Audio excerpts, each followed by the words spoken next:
Assalamualaikum warahmatullahi wabarakatuh.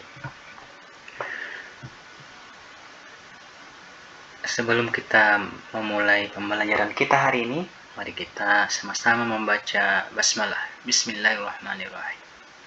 Ya, pada kesempatan ini kita akan belajar tentang mengenal Rasul-Rasul Allah Subhanahu wa Ta'ala.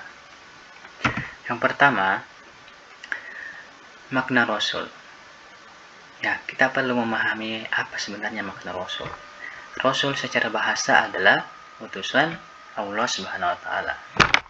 Rasul adalah seorang laki-laki yang menerima wahyu dari Allah Subhanahu wa Ta'ala dan memiliki kewajiban untuk menyampaikan wahyu tersebut kepada orang lain. Rasul sudah pasti nabi, tetapi nabi belum tentu rasul. Ya, demikian makna dari rasul. Selanjutnya, apa sih sebenarnya perbedaan nabi dan rasul itu? Ternyata rasul adalah laki-laki yang menerima wahyu dari Allah dan berkewajiban menyampaikan wahyu tersebut kepada umat manusia. Sedangkan nabi, laki-laki yang juga menerima wahyu dari Allah Subhanahu wa Ta'ala, namun tidak memiliki kewajiban untuk disampaikan kepada orang lain. Demikian perbedaan nabi dan rasul. Nah, selanjutnya terdapat 25 nabi dan rasul yang disebutkan di dalam Al-Quran. Namun ada yang mengatakan bahwa nabi sebenarnya itu yang diutus oleh Allah ke dunia ini bukan 25, tapi ada kurang lebih 120.000 nabi dan rasul.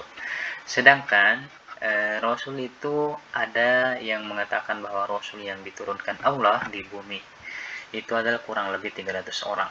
Ya, tapi yang disebutkan Allah itu di dalam Al-Quran cukup hanya 25 nabi dan rasul saja. Ya, ini adalah rasul yang disebutkan di dalam Al-Quran. Nabi dan rasul yang disebutkan di dalam Al-Quran itu adalah mulai dari Nabi Adam hingga Nabi Muhammad SAW.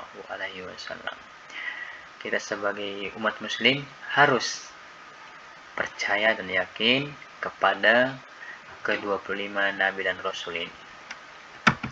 Dan selanjutnya, apa sih sebenarnya tugas nabi dan rasul itu? Ya, di slide ini mari kita perhatikan bersama-sama bahwa ternyata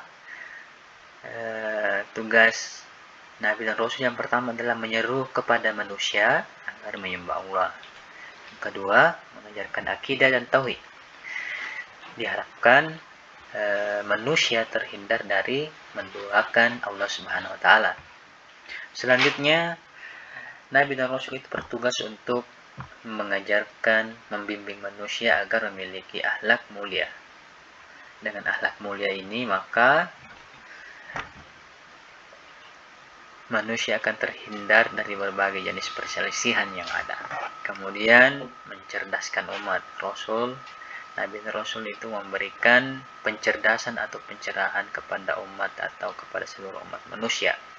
Kemudian yang terakhir, nabi dan rasul itu memberikan kabar gembira dari Allah Subhanahu wa Ta'ala bahwa orang-orang yang beramal soleh akan disediakan tempat yang sangat mulia, yaitu surga yang diciptakan untuk orang-orang yang memiliki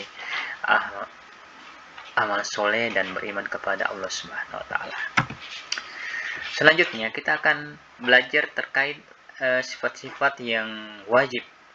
Artinya wajib ya, yang sifat-sifat wajib nabi dan rasul yaitu siddiq, yaitu nabi itu wajib selalu jujur dan benar.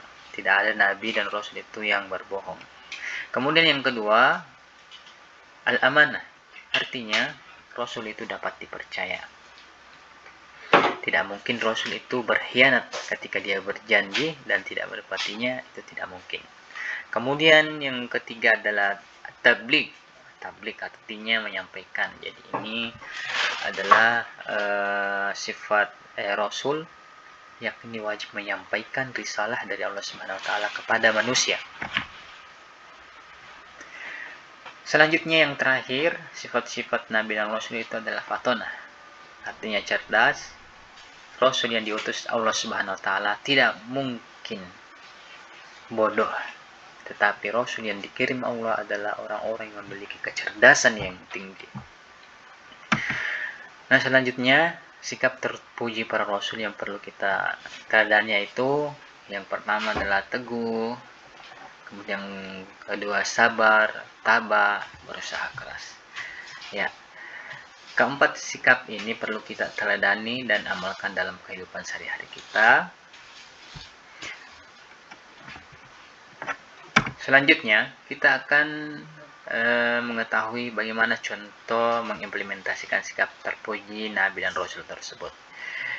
Yang pertama, kita bisa lihat teguh dan sabar dalam belajar, teguh dan sabar dalam beribadah, teguh dan sabar dalam mengerjakan tugas-tugas sekolah, teguh dan sabar dalam mematuhi orang tua, teguh dan sabar dalam pergaulan, tidak cepat marah, teguh dan sabar dalam mematuhi peraturan, baik peraturan di rumah, sekolah, maupun di lingkungan tempat tinggal. Oke, demikian pemaparan materi dari saya. Lebih dan kurangnya mohon dimaafkan. Assalamualaikum warahmatullahi wabarakatuh.